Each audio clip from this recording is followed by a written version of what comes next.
Hello and welcome to this Moodle video on adding the forum tool to your Moodle unit. Navigate to the correct unit and turn editing on. Then in the correct topic space, select add an activity or resource. Find the forum option and then add will appear at the bottom and just select add. You're then in the creation phase and anything with a red star must be filled in. So I'm going to give it a name and a description. And the description is where you'd highlight what you want the students to do. You can add in PDFs, links to articles, as well as videos and maybe images that you want to use to get the discussion started. You can also just do it as a sentence highlighting what the student is expected to do. There's a few different forum types. The standard one is called standard forum for general use. However, there are 4 other types that you may wish to investigate. For instance, setting it up as a question and answer forum or a standard forum in a blog type layout. Attachments and word count. You're able to choose to have up to 100 megabyte files uploaded to it, and you're also able to choose the maximum number of attachments that you want displayed within the forum. If you're getting the students to upload an attachment, it may very well be relevant that they need to see the word count for that document as well, which is then obviously an option you can choose. Subscription and tracking has 2 different options here. The first is subscription mode. You have 4 choices for this: optional subscription, forced subscription, auto subscription, and subscription disabled. Optional subscription is basically where a student is not signed up to the forum to start with. They are default unenrolled to that particular forum. When they make a post, they are then able to opt into that particular forum strand and get the relevant messages via email or pop-up messages about the particular forum posts as they happen.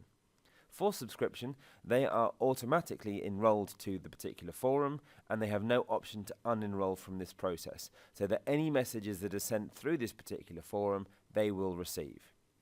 Auto subscription is the opposite of optional, but not quite as harsh as forced subscription. They are automatically subscribed to the post, but they are also able themselves to opt out of it, so they don't have to be part of that subscription if they don't wish to be. And subscription disabled means that no one can subscribe to the output of that particular forum.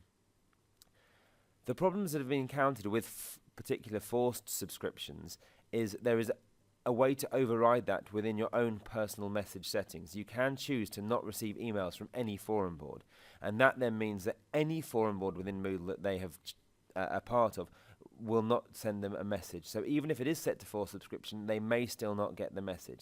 This is obviously very problematic if you're trying to sort of make sure everyone gets that particular email or message.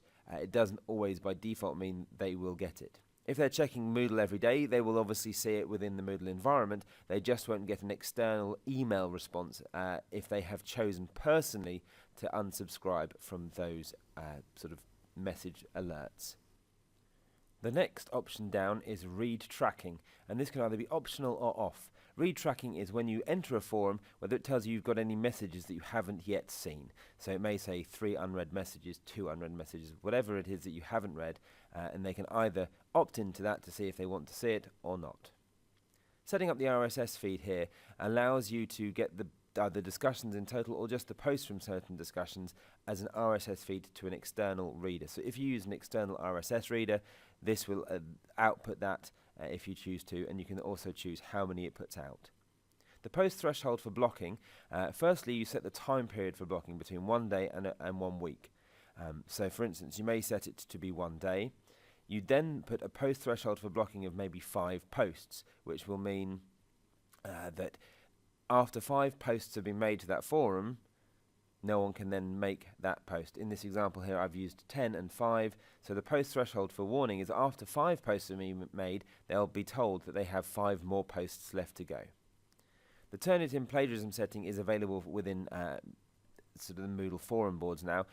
People are using the forum as an assessed piece of work and may want to check against plagiarized bits of work going in. So this is now possible. If you don't wish to use it though, you can turn it off and it will then not check any of the forum posts towards the plagiarism checking within Turnitin's particular reporting system. You can have the forum as a graded option. It will become its own category when created, however you can obviously add it to a previously created category. And if you are going to grade it, you'll need to be able to rate it. So you then choose what type of rating. Is it an average, account, or any of the others listed below, maximum, minimum, and a sum of the ratings, and then you choose whether it's a point scale and at how many points.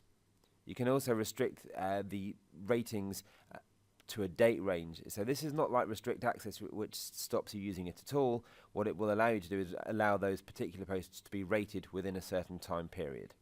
Once you've finished, click Save and return to course. Thank you very much for watching this particular video.